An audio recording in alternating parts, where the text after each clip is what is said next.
Agora eu quero trabalhar com a questão relacionada à ação penal. Vamos trabalhar agora, permita-me trabalhar com os senhores, o tema de ação penal. Pedro, é um tema difícil? Doutor, é um tema tranquilo. É um tema relativamente gostoso da gente bater aí na prática também. Show de bola? Vem comigo. Vamos trabalhar agora, portanto, o tema de ação penal. Legal? Tema do seu edital, ação penal. Doutores, portanto agora eu quero trabalhar com você esse tema chamado de ação penal e esse tema chamado de ação penal, quando presente nas provas, você precisa acertar.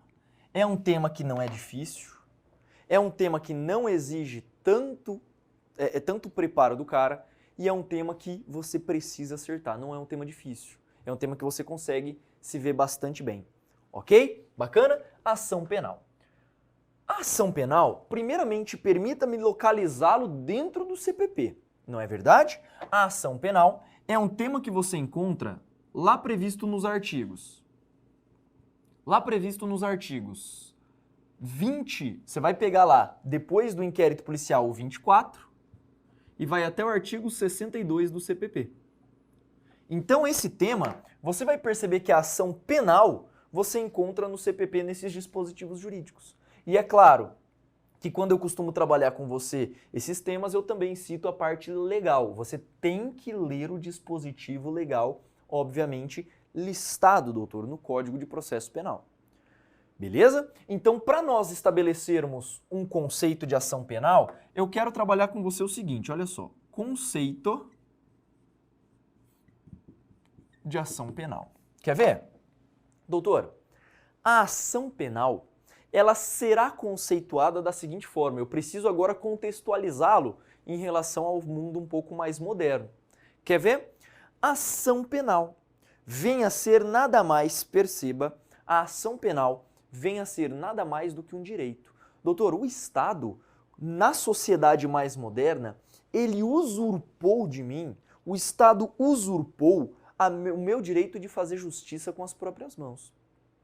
É como se o Estado olhasse para mim e falasse o seguinte, amigão, eu estou puxando, você não vai poder fazer justiça com as suas próprias mãos, simplesmente afastando aquilo que a gente chama de olho por olho, dente por dente. O Estado usurpou de mim, mas o Estado não pode me deixar de mão aberta. O Estado não pode me deixar simplesmente na mão. Neste caso, o que o Estado acaba fazendo? Nesta situação, o Estado ele, em contrapartida, dá para mim uma ferramenta, um direito de exigir do Estado que seja efetivamente prestado o serviço jurisdicional, a avaliação da justiça. Nesse caso, falamos em direito de ação. Então, Pedro, você está me dizendo que o direito de ação é um direito que eu tenho de exigir do Estado que ele efetivamente haja? Basicamente isso. Então, olha só, o direito de ação penal é nada mais do que um direito. É um direito de exigir do Estado,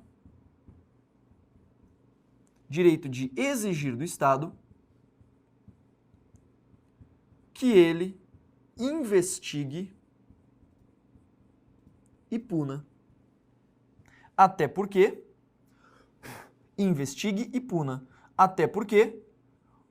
o chamado ius puniendi, ou chamado também de direito de punir, ius puniendi é privativo do Estado. Doutor, só o Estado é que pode punir hoje no Brasil. É só o Estado quem pode efetivamente implementar uma pena. Tudo bem? Bacana? Então olha que legal. A ação penal é conceituada desta forma. É o direito que você tem de exigir do Estado que ele faça justiça, sendo, portanto, um direito constitucionalmente assegurado. Permita-me avançar, vem comigo. Deixa eu trazer algumas características para você aqui a respeito do direito de ação. Essas características, quando elas caem em prova, você tem que dominar muito bem, hein? Olha só, características que você vai encontrar aqui dentro do tema de ação penal. Características. Vamos lá? A primeira delas é que o direito de ação, doutor, ela é público. Pedro, mas por que o direito de ação, o direito de exigir do Estado que ele faça justiça, é um direito público? Eu não sei se eu entendi. Por que esse direito é chamado de direito público?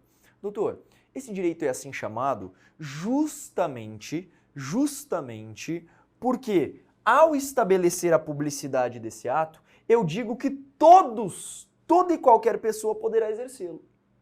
Pedro, pode um menor exercer o seu direito de ação? Doutor, pode, mas ele não pode fazer isso diretamente, ele tem que fazer isso por meio de um representante legal. Tudo bem? Então ele pode. É um direito público, pertencente a homens, mulheres, idosos, deficientes e por aí vai. O direito de ação é um direito público.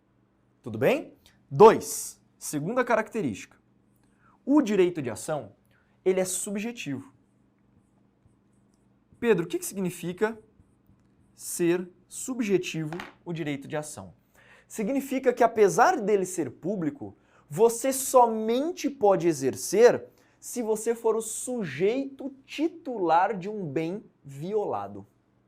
Subjetivo é do sujeito, mas de qualquer sujeito? Não, é do sujeito que foi efetivamente violado pela conduta criminosa.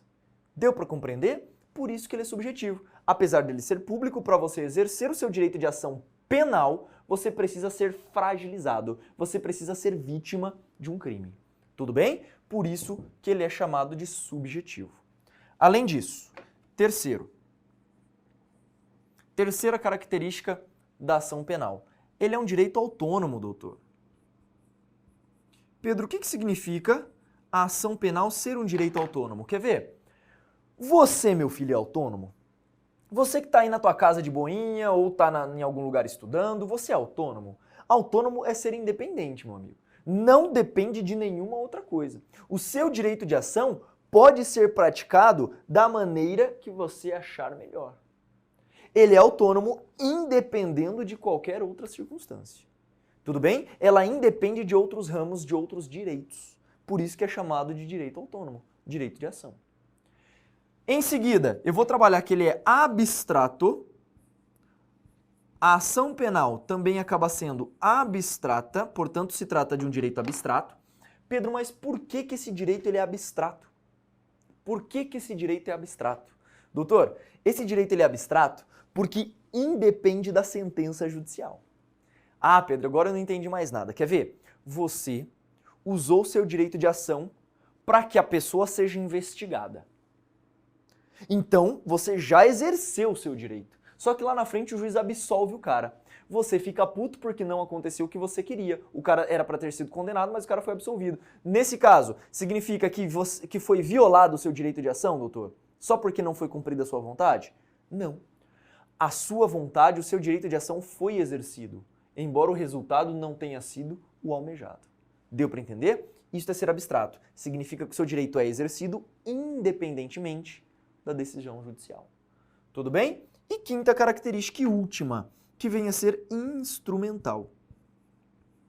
Hoje acaba sendo também instrumental essa característica aqui para nós. Por que ele é instrumental? Por que o direito de ação é instrumental? Doutor, porque é o instrumento, é o meio utilizado para que a pessoa pleiteie o seu direito o seu direito de vontade de justiça, digamos assim.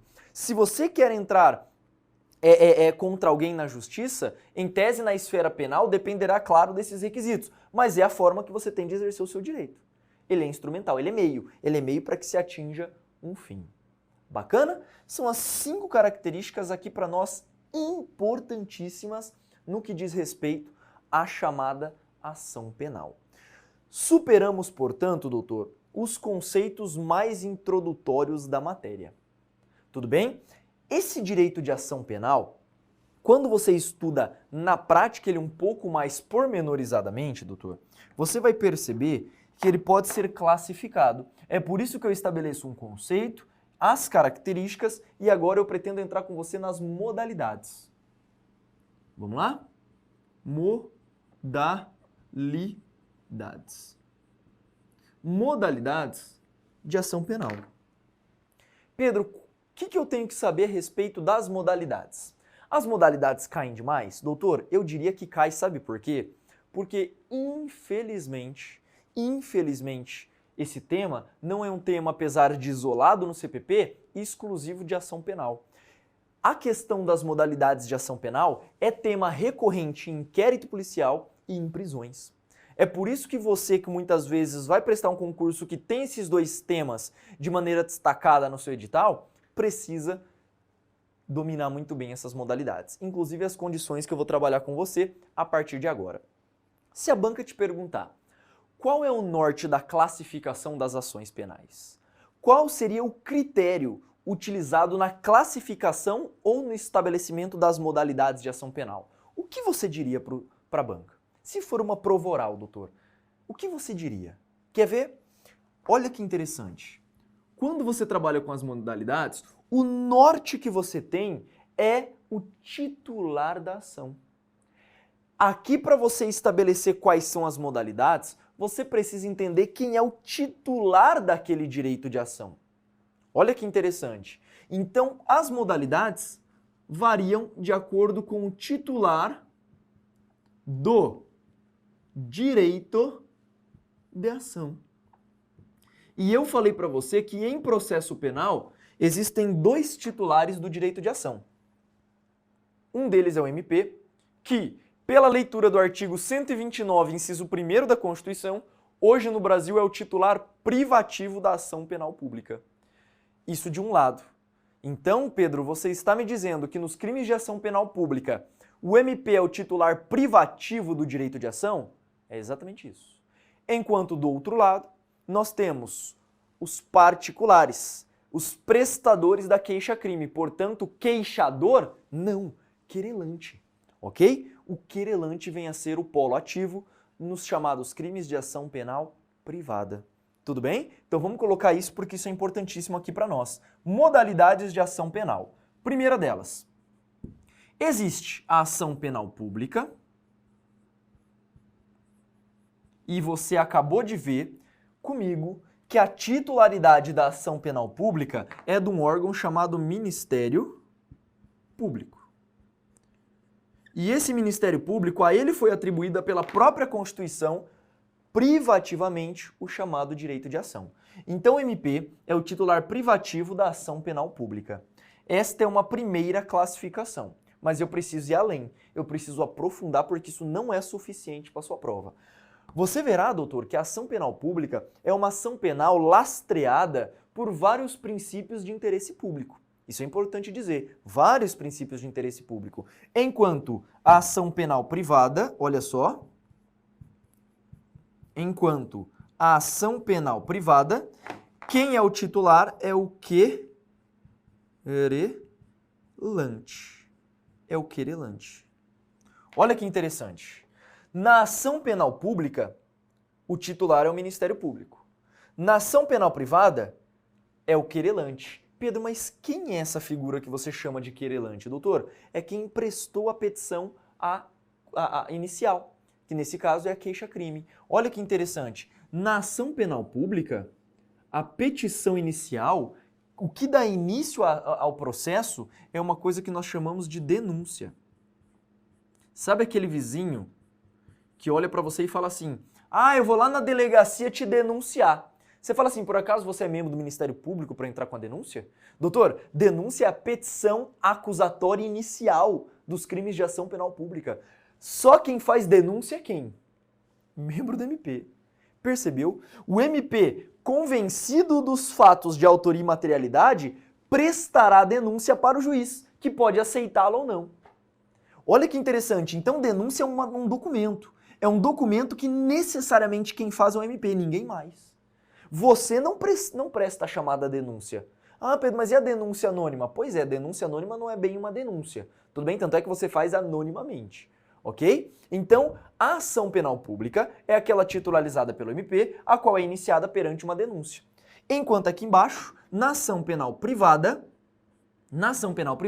a petição inicial não é mais a denúncia. Aqui estamos diante de uma coisa chamada de queixa-crime. Queixa-crime, em que, perceba, olha o nome, quem presta a queixa não é chamado no processo penal de queixador, ele é chamado de querelante.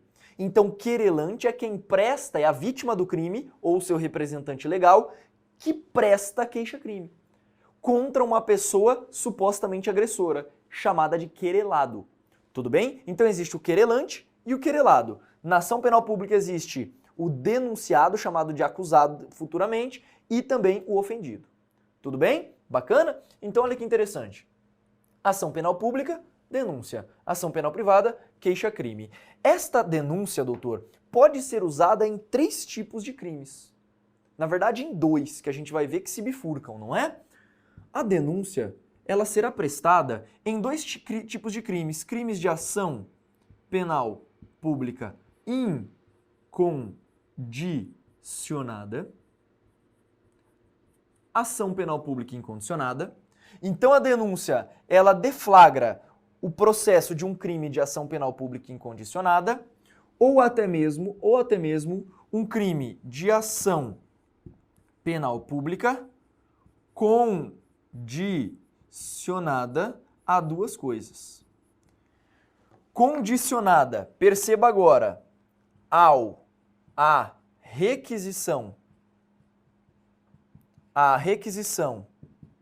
do Ministério Público, do Ministro da Justiça, ou requisição, ou na verdade representação. Olha que interessante, eu sei que está tenso isso aqui, eu sei que está complexo, mas vem comigo. Na ação penal pública é prestada uma petição inicial chamada de denúncia. A denúncia, nos crimes de ação penal pública incondicionada, independe de representação de requisição. Ou seja, o MP pode, de ofício, entrar com a denúncia. Nos crimes de ação penal pública incondicionada, o MP independe de condição. Portanto, representação e requisição do Ministro da Justiça não é necessário. Agora, nos crimes de ação penal pública condicionada à representação, doutor, eu dependo da requisição do Ministro da Justiça e eu dependo da representação. Pedro, mas eu dependo por quê? Se esses 2 institutos jurídicos não forem prestados, o que acontece? Olha só, nos crimes de ação penal pública condicionada, doutor, se não prestada a representação, se não prestada a requisição do Ministro da Justiça, não poderá haver 3 coisas. Não poderá haver abertura de inquérito, não poderá haver prisão em flagrante e não poderá haver processo, sem a representação ou sem a requisição do Ministro da Justiça. Tanto é que estas 2 condições são chamadas de condições específicas de procedibilidade. Falaremos disso também no momento oportuno. Então, as chamadas condições específicas de procedibilidade, se não devidamente prestadas, impedem a abertura do inquérito, a prisão em flagrante e também o processo penal. Tudo bem? Isto vem a ser a ação penal de natureza pública, doutor. Aí você vai me indagar, Pedro, eu conheço os crimes condicionados à representação, mas eu nunca ouvi falar desses crimes condicionados à requisição do Ministro da Justiça. Doutor, existem crimes que em uma situação tão grave, quem presta a representação, digamos assim, é o Ministro da Justiça. Imagina, o Presidente da República chegando numa delegacia para prestar um crime de calúnia, difamação e injúria, um crime contra a honra do Presidente da República. Doutoras, o presidente numa delegacia é um caso de repercussão, sim ou não? Claro que é. Então o que a lei fez? Presidente, você não precisa se deslocar até uma delegacia para que faça o chamado requerimento para abertura de inquérito. Não, nos crimes de ação penal privada, não faça isso. Hoje, o senhor não vai precisar se deslocar até uma delegacia. O seu ministro da Justiça e Segurança Pública, que nesse caso seria o Moro, na verdade, o seu ministro faria o quê? Ele é quem efetivamente requisitaria a abertura do inquérito. Percebeu que nesse caso essa requisição não é sinônimo de ordem? Esta requisição do ministro da Justiça é uma condição que a lei prevê de persecução criminal. Se não prestada, não será realizada. É o que acontece, por exemplo, com os crimes contra a honra do presidente da República. Bacana. Superamos, portanto, a ação penal de natureza pública. Permita-me agora avançar e entrar com você na ação penal privada. Doutor, a ação penal privada é aquela em que o juiz, recebendo o inquérito, entrega para o querelante. É ele o titular da ação penal. É ele que é o chamado dominus litis. Tudo bem? É ele quem vai efetivamente ser o dono do litígio nos crimes de ação penal privada. Se quiser pleitear o seu direito penal, terá que contratar um advogado e ir diante de um processo de natureza privada. Bacana, deu para entender até aqui. Esta queixa-crime, ela pode deflagrar 3 tipos de ação penal privada. 3 tipos, Pedro? Exatamente. Quer ver? O primeiro delas é chamada de ação penal privada comum ou chamada também de exclusiva. Alguns a chamam também de ordinária. Ordinária, Pedro, é ação penal comum, exclusiva ou ordinária, não tem problema. Neste tipo de ação penal privada, doutor, o que caracteriza a ação penal privada nesse caso é a chamada sucessão processual. Quem é o detentor do direito de ação é a vítima ou até mesmo o seu representante legal em se tratando de menores ou de deficientes.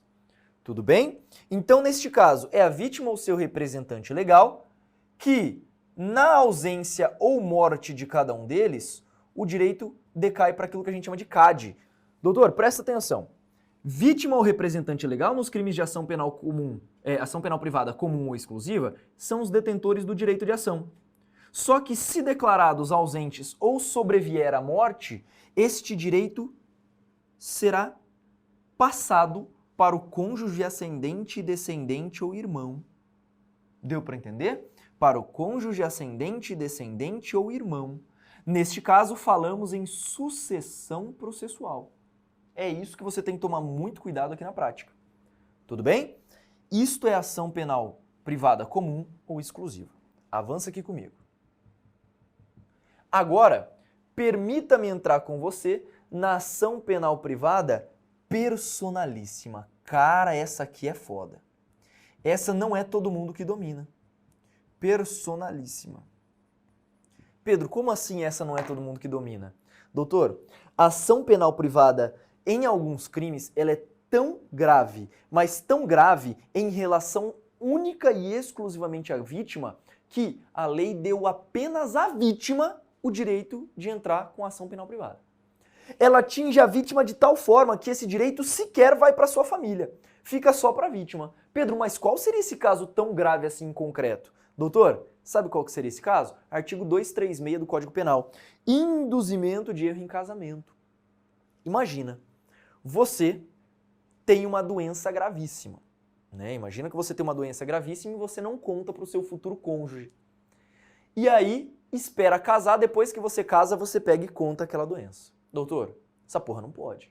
Percebeu? Induzimento de erro em casamento. Nesse caso, a lei atribui única e exclusivamente à vítima o direito de entrar com a ação penal. Só a vítima. Pedro, seu representante legal não pode? Não. Aí você vai dizer, Pedro, mas e se a vítima for menor? Olha o que a jurisprudência vai nos dizer. Esse direito ele é exclusivo da vítima. Perceba, ele é exclusivo da vítima. Mas, sendo a vítima menor, o que eu vou fazer nesse caso? Espera. Espera ela atingir a maioridade para que comece a contar o prazo decadencial.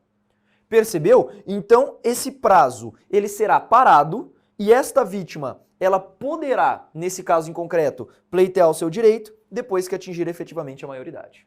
Deu para entender? Tranquilo? Bacana. Isto é ação penal privada personalíssima. Só que isso acontece, doutor, de maneira muito rara no nosso ordenamento jurídico. Tanto é que o nosso Código Penal só tem um crime que é o artigo 236, um crime de ação penal privada personalíssima. Bacana? Foi? Então isto vem a ser a questão da segunda modalidade, direito aplicado exclusivamente à vítima, a qual, se for menor à época dos fatos, o prazo decadencial será suspenso e só contará a partir do momento em que ela atingir a sua maioridade. Tudo bem? E para fechar, olha que interessante, vamos falar do último tipo de ação penal privada. Esta, sem dúvida, é uma das mais incidentes em prova. Vou continuar o tracejadinho ali, para você deixar o seu caderno redondinho. O último tipo, ação penal privada subsidiária da pública. Bacana? Ação penal privada subsidiária da pública. Tudo bem? O que vem a ser a ação penal privada subsidiária da pública, Pedro? Olha só. Doutor, a ação penal privada subsidiária da pública é justamente aquela ação proposta quando o MP não agir quando ele deveria. Quando houver inércia do Ministério Público nos crimes de ação penal pública. Então imagina, o MP, perceba que o MP, nós falaremos mais à frente, né, a respeito disso, mas imagine o seguinte, o MP, quando ele recebe a denúncia, olha que interessante, perdão, quando o MP recebe o relatório e vai oferecer a denúncia, ele tem 5 dias para entrar com a denúncia se o cara estiver preso, ou 15 dias para oferecer a denúncia se ele estiver solto. Pedro, mas em 5 ou 15 dias o MP não fez nada. Eu, particular, posso propor a ação penal privada subsidiária da pública. Eu posso entrar, de acordo com a inércia do MP, pleiteando o meu direito de ação. A lei permite que isso seja feito aqui. MP, você não agiu dentro do prazo, você não agiu como deveria. Neste caso em concreto, eu, particular, vou exercer o meu direito porque você, Ministério Público, se mostrou inerte frente aos fatos. Deu para entender? Esta é a ação penal privada subsidiária da pública que eu particularmente gostaria que você assinalasse com muito carinho aqui na prática. Doutor, estas são todas as modalidades que nós temos a respeito da chamada ação penal de natureza pública e privada. São os dois tipos que a banca pode exigir tecnicamente de você. Bacana? Com isso, portanto, fechamos o tema de mais introdução, né, mais introdutório de ação penal e em seguida nós teremos que trabalhar justamente o quê? Quais são as modalidades, os princípios e cada um tipo de ação penal per si.